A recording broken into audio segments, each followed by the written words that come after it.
Hello, everyone. Welcome to ABP Live. I'm Radifah Kabir, a science journalist at ABP Network. And today we have with us Ms. Karuna Singh, who is the Regional Director Asia at Earth Day Network. Hello, ma'am. Welcome to ABP Live. Hello, how are you all? I'm good, ma'am. Thank you.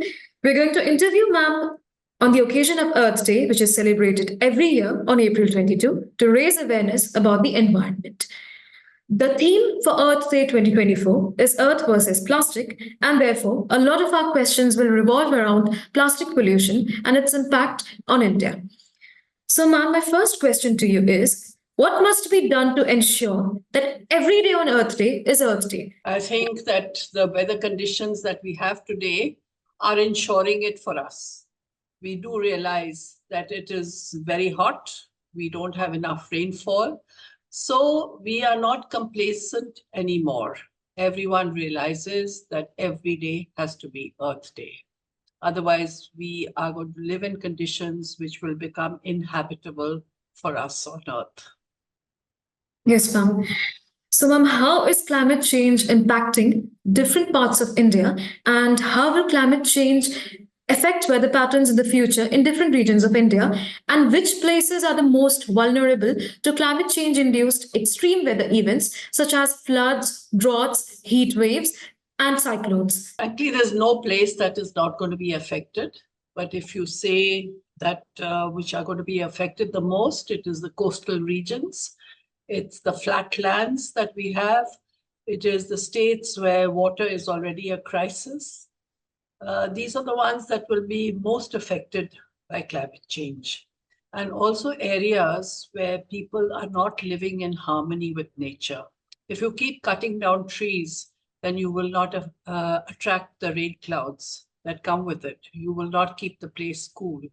So it depends on the locals as well, how well they keep their environment around them climate resilient. That is what I think. But there's no place in India which will not be affected by climate change. Yes, ma'am. And what is the status of plastic pollution in India, and what initiatives are the Indian government taking to ensure that plastic pollution in India is controlled? Plastic pollution is a major hazard, and the Indian government has taken steps. They have, put in regulations against the use of single-use plastics below certain microns. They have got regulations that say extended producer responsibilities. The problem lies in the fact that implementation is not keeping in touch with the rules that have been framed and the laws that are implemented. So here is where we think that there should be a greater awareness about issues related to plastic from the grassroots level up. We should reach out to people to make them understand that these are not laws that are arbitrary. These are not laws that are just passed by the government for the sake of passing laws. These are laws passed for the betterment of each individual. So we have to do our bit to ensure that we follow these regulations. Yes, ma'am. And ma'am, what steps must be taken to ensure that we promote sustainable ways to handle with plastic products among citizens? And how should we educate them to ensure that they do not create a lot of plastic waste? See, I think a certain awareness has already built up. The barriers, the hurdles lie in the fact that a lot of the biodegradable options are not economically viable. For instance, I live in Calcutta, and sweetmeats are a big thing over here. We did speak to some of the mishti, as they call it, mishti manufacturers, and told them not to give plastic containers. Instead, give the bhars, as it is called, or the clay ones. And they told us the cost difference in them. So here is where I think municipalities, governments need to handhold these people to make the transition. On the other hand, when we went to the Golden Temple, and we asked them to ban plastics within their precincts. They did it in a couple of days. And then the people, the shopkeepers around came to them and said that you have banned this, but how are we going to make that change? It is so expensive to do so. So the Golden Temple, what they did was that they handheld these people for 6 months and made sure that they did not have losses. So you have to do these things. It's very idealistic to say that don't go in for material that is not biodegradable, but you have to give options that are economically viable. That is something you have to do. Yes, ma'am. And can you suggest some examples which are economically viable as well as biodegradable? I mean, if we go back to our traditional way of living, where we ate on banana leaves or sal pata, where we used clay pots, these need to come back. It's a full cycle. We've gone from the ancient world and what our grandparents did to the modern world, adopting plastics, and now we are going back to the old techniques which are biodegradable. And I must say, a lot of research is being done. A lot of scientists have come out with materials, new materials that will be available to people at a more economic rate. Yes, ma'am. Ma'am, can any enzymes be developed or microbes be discovered which are capable of which are capable of decomposing biodegradable plastics at a fast pace? There is a lot of science going on, not just in India, but all over the world. Scientists are working on this. But let me just say that when that happens, it happens. In the meantime, we shouldn't take that thought that these things will happen as a license to pollute now. We have to stop polluting right now. When they happen, very good. We will be able to, decompose the plastic at a faster rate. But we have to stop polluting now. Why should we litter and then wait to be for something to clean it up? No, we have to stop now. We have to live more sustainable lifestyles right now. Yes, ma'am. The existing plastic wastes which have accumulated in the ocean, in the landfills, they need to be decomposed. So, can you suggest some solutions which can enhance the recycling processes and any enzymes and microbes which can be used to ensure that the recycling process is very fast? See, this question is really looking at a band-aid solution. It's like managing stress in life, and the goal is a stress-free life. Why would we ever want plastics in our oceans? We should prevent it rather than thinking of better designs. No matter how you design it, still we will have plastics, and still these plastics will harm us. So let's not talk about something that is a better design, but let's stop using plastics, producing plastics right now. That Yes, is ma'am. a better solution. And ma'am, how can the existing plastic wastes be managed? Like the oceans have been littered with tons of plastic waste. So, ma'am, how can this be managed? So I think there is greater awareness to be built amongst especially those communities that are dependent on coastal regions and coastal waters. And a lot of the Asian and Southeast Asian countries are looking at this because they have a lot of their wealth coming in from fishing. So as the UN has said, if we don't stop plastic use now, if we don't stop throwing plastic into the oceans now, soon there will be more plastic in the oceans than fish. So what will these people sell then? What will they export then? Already, if you look at a lot of fish, there is plastic in their bodies. Who is going to buy that fish? So again, I think that it is important that we have an economic aspect shown to these people that you have to work on it right now. Otherwise, you are going to be the losers economically as well. There are a lot of efforts going on. We have a young person in Greece who's showing fisher folk how to gather plastic, prevent it from going into the oceans, how to set up plastic recycling centers, how to turn it, some of the plastic into recyclable.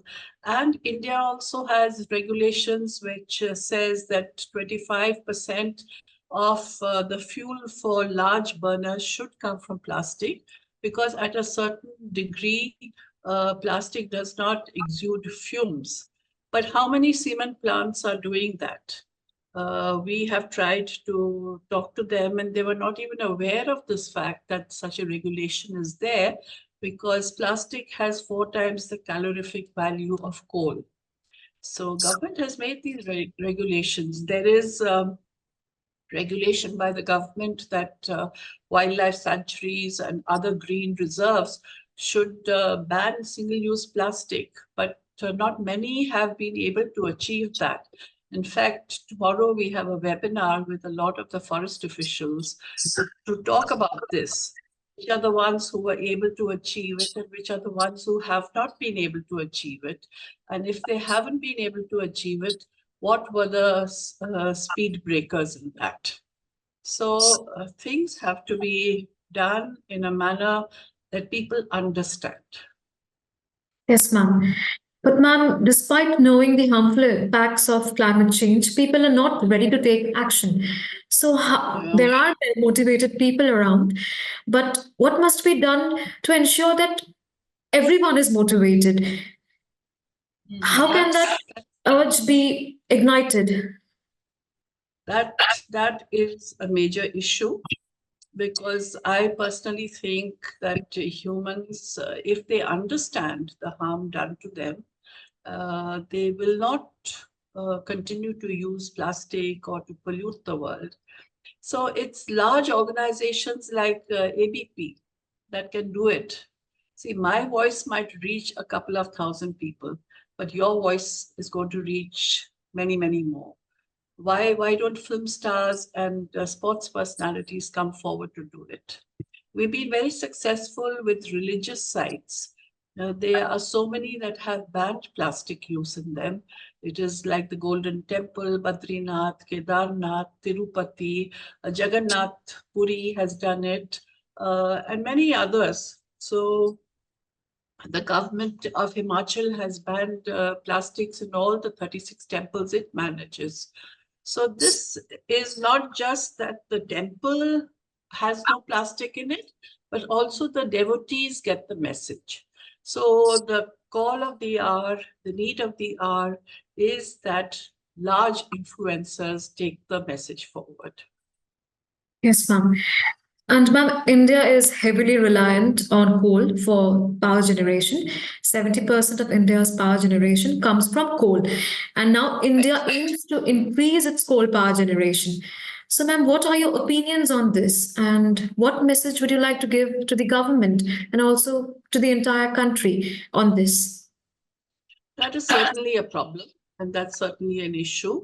But I guess with our growing population, that has to be balanced. But let's talk about the positives that the government is doing as well. As you know, the Honorable Prime Minister announced at the Glasgow COP that India will have net zero by 2070.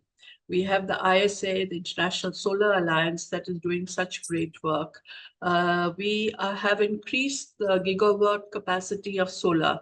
The government does give subsidies to those that adopt solar.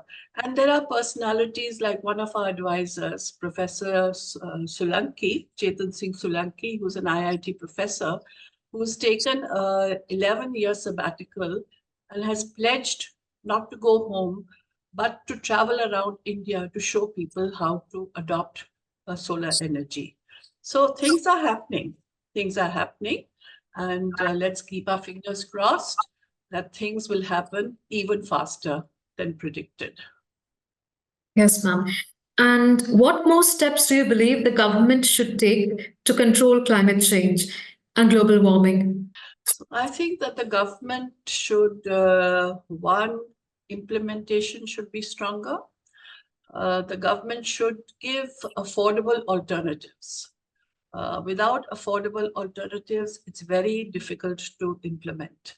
I think the government should make climate education even stronger in schools. it should make sure that it is not just a subject that is graded, but a subject that has marking in it as well.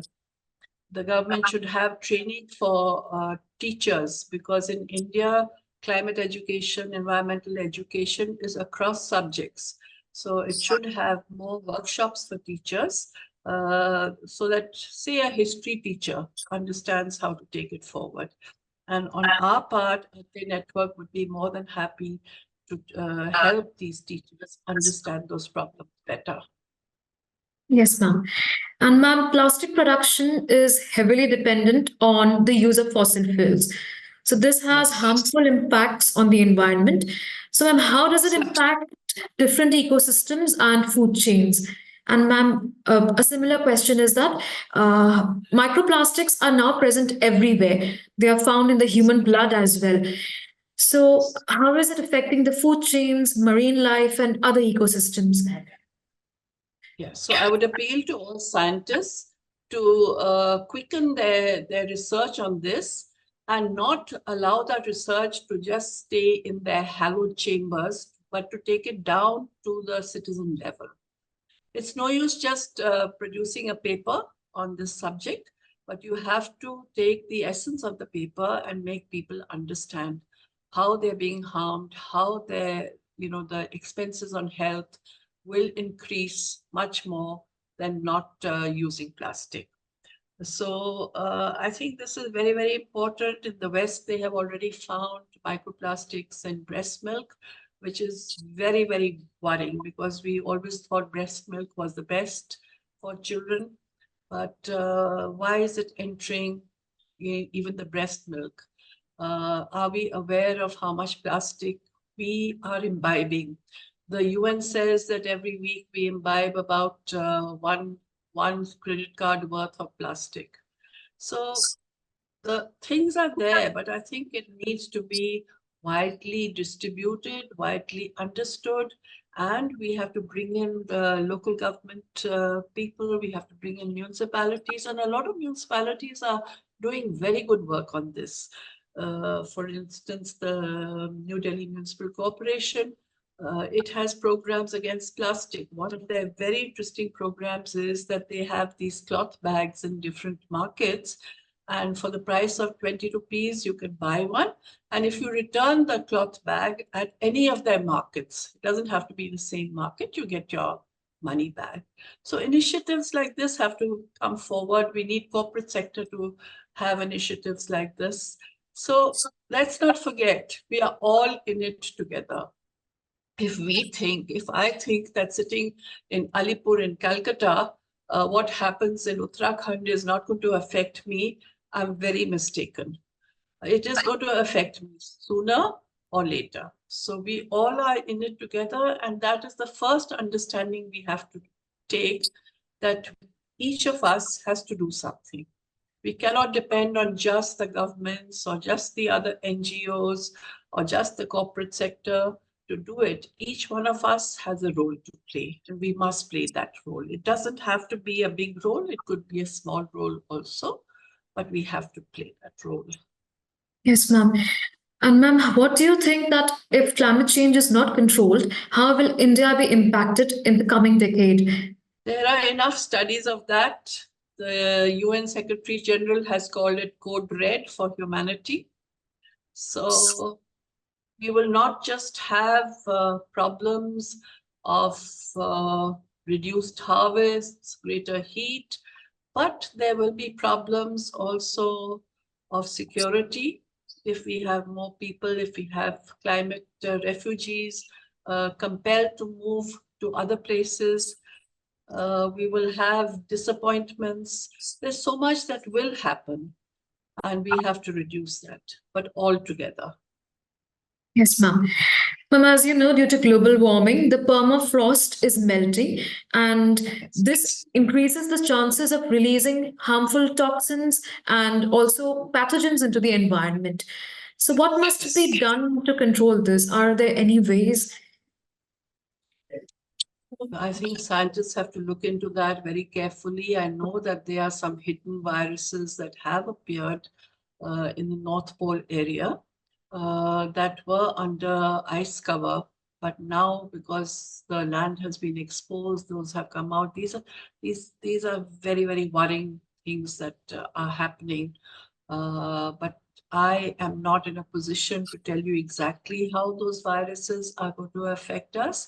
I would ask that you ask some scientists about it on what's happening. But we see it all around. Look at COVID. How did COVID happen? Oh, there's so many other new diseases that are happening. Yes, ma'am. A lot of these diseases have come about because the human and animal proximity has got reduced. And this is because we have encroached upon their habitats. So if you see most of the recent diseases that have come about, these are because of the fact that we have the viruses have taken a leap from them to humans. So let's learn from this. We have to learn from it. We just don't have to ignore it. The pandemic was reality faced. Do we want to face another pandemic like that? And it also made us realize that nobody is isolated. All of us are vulnerable. No country was left. Every country was affected. So let's do something about it. Yes, ma'am. And ma'am, you must be aware of new geoengineering projects such as aerosol particle insertion inside the stratosphere to ensure that they reflect sunlight and global warming is reduced. And there's another geoengineering project called super forests, in which tens of thousands of trees are planted in a particular area. So, are these going to have any harmful effects on the environment, or everything is going to be fine? I really wish that they will not have the effects on the environment, but I think this is not something that you can plant and then immediately come out with a report. This has to be studied over a while. Who knows what happened in Dubai recently? Did the seeding of the clouds lead to those floods over there? Or was it just a chance that the weather turned that way? This has to be studied very, very thoroughly and quick results brought out. Yes, ma'am. And the government also said, the government of the UAE government, that they did not practice cloud seeding. So they are just saying that it is a low pressure system which drew a lot of moisture laden air, and that resulted in the unprecedented rain in UAE.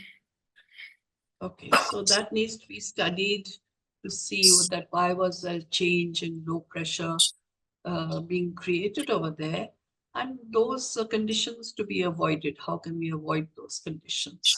Yes, ma'am. And ma'am, indigenous communities have an important role to play in protecting the environment, and they have a lot of traditional knowledge too. Recently, a video went viral on the internet where a tree in Andhra Pradesh was cut down by some forest department officials, and a lot of water started gushing out of the tree. So, if common people start becoming aware of the knowledge which indigenous people have, then it can have severe impacts on the environment. For example, in the movie Black Panther, as soon as people were told about vibranium, the world started chasing the Wakandans. So similar is the case here on Earth. Like if people start to know the knowledge which indigenous people have, then they'll start disrupting the forests. So, ma'am, how should indigenous people be involved in solutions to protect the environment and in climate change policies? And what must be done to ensure that people do not disrupt the harmony in which they are living with the environment? I absolutely agree with you about the knowledge that indigenous people have. I think they have a wealth of knowledge and they live in the greatest harmony with the forest around them because they're dependent on that. We people who live in cities who are not so dependent on the forest, we may not live in harmony with it. But these people live in harmony with it because they have a great dependence on it. I'm all for us documenting all the great indigenous knowledge that people have and showcasing this to others to follow so that the whole world lives in harmony, not just with all humans, but with all living beings that are there. And I'm glad to see that the UN is giving the indigenous people a lot of platforms to speak on. There are a lot of, the government of India has also put together documented knowledge about the indigenous people, which was presented at the COP in 2015. So things are being done, but I agree with you that we have to do it at a faster pace, at a faster place, and at a faster time so that these things are not lost. Unfortunately, some indigenous people tend to get more modernized, but we have to see why is it that they do that, and how can we bring them back to the traditional way of living. For instance, there are these sacred forests of Meghalaya. And one of the sacred forests saw that a lot of their youth were not interested in maintaining, responsibility for the forests. So they trained them to be, tourist guides. So it has to be a win-win situation always. It is never a you win and I lose, or I lose and you win situation. We have to put ourselves in each other's shoes and think that how is it that that person can also, benefit from it. Only then will things happen successfully. But indigenous people have tremendous knowledge. And I'm so glad that India, which has such a wealth of it, is recognizing that, and new aspects of the indigenous knowledge are coming up. Yes, ma'am. Do you think these indigenous communities should be involved in the making of climate action plans? I absolutely agree with you. And the government does have biodiversity boards in different on the ground level where they do involve people. So I think that that is a remarkable thing they do. I would also suggest that, panchayat women leaders who have now come into their own space and have a strong voice. And if you look at the panchayat, agendas for governance, a lot of those are related to the environment. So from our side, we have, looked at training these women on environmental issues. What is global warming? What is the carbon footprint? What are greenhouse gases? What is rainwater harvesting? And then even connecting them to the many schemes that the government already has. The dichotomy is that the government has these schemes. There are people who could benefit from these, but there's no go in between who could help them, get the benefits of that. For instance, when we did workshops in Bagli in Madhya Pradesh, we had the local MD of the local bank come along with us. And the women told him that, we are scared to go to the bank. Nobody listens to us there. We do not know how to fill in the forms. So there and then he announced that he would have Sakhis appointed who would go to the village and help these women understand what is required for the forms, how to fill them up, and how to approach for loans that could be needed.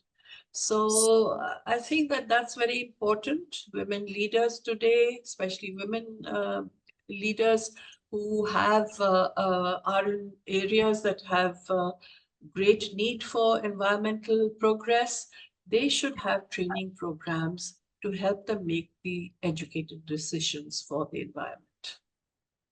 Yes, ma'am. And ma'am, how can international cooperation help address climate change, and how do political factors and economic factors too hinder this progress? I think we should not go negative. We should look at the benefits of things. Everybody has realized that we are connected. And I think the West and others have also realized that a cookie cutter approach cannot be implemented, that we have to think of local sensitivities. We have to take the global South with us. And the global South has a louder voice today than when it had when I was a younger person. So things are progressing. It has taken time before the Global South has been given this space to speak out and positions to address the world. But I'm very hopeful that things will happen sooner rather than later. Yes, ma'am. Can you tell me what your opinions are on green hydrogen, green ammonia, and other green fuels, and I what am not they a are doing? scientist per se. I'm not a scientist per se, so I would reserve my opinions on those and ask that you, ask the experts on this to see that how good are these and are the benefits more outweighing, the negatives of it. So in most things, there are some benefits and some negatives. But if we can outweigh the negatives and go for the benefits at a larger scale, I think it is worthwhile to do them. Yes, ma'am. Ma'am, carbon capture technology and storage, it has become very prominent these days. So, ma'am, is it a good procedure or are there harmful effects? Again, I'm not a scientist on those, but it looks like a very good procedure. Why not? Trees do capture so much carbon, and more than trees, it's mangroves that to capture carbon much more. So let's plant more mangroves. Mangrove planting has other benefits as well. It binds the soil. These are bioshields against cyclones, and cyclones have been increasing in the Bay of Bengal in particular. So let us go in for these things. I think these things are very good. What's the harm in them? Planting is always good. We have used our land, overused our land, cutting down trees, that there are so many tracts that are just built up without greenery around them. We can still solve that problem. Even in built up areas, let's encourage people to go in for terrace gardens, to go in for, more plants in their houses. There are plants that do absorb carbon dioxide. For instance, you have the mother-in-law's tongue, you have the Erica palm, and the very, very much used in most houses money plant. But how many people know this? So governments do give free saplings and all. It is a question of understanding. It's a question of knowing about this. So I would encourage people to read up a little more. I would encourage teachers to tell their students about this. I would encourage corporations to have their employees know about these things. And as I said, the media has a major role to play. The media needs to speak about all these things. They need to move them from, from articles that are written in, within pages that are lost, and bring them to the forefront and put them on the main page. So everyone has a role to play. Let's all play it together for our common benefit. Yes, ma'am. Ma'am, do you think edible packaging is a viable solution to combat plastic pollution? Yes, it is. Just this morning, a colleague of mine had gone to Earth Day commemoration, and he has brought back edible, what is plastic. It looks like plastic, but it's not. It's biodegradable material. So of course we should. And I know so many people who have gone in for, making straws out of bamboo. There are solutions are coming up, but maybe not at a rate that is fast enough. It needs to be multiplied. Yes, ma'am.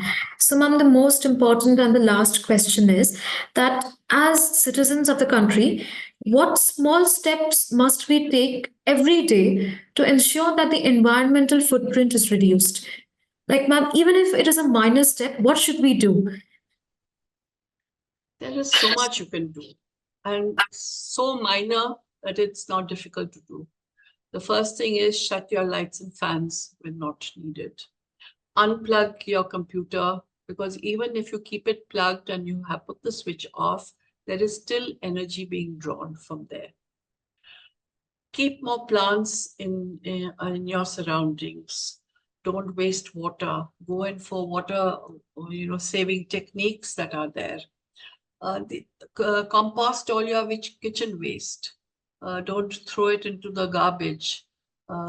Then segregate your garbage. Reduce your plastic use. Go in for cloth bags instead. There are just so many small things that everyone can do, and be conscious of it.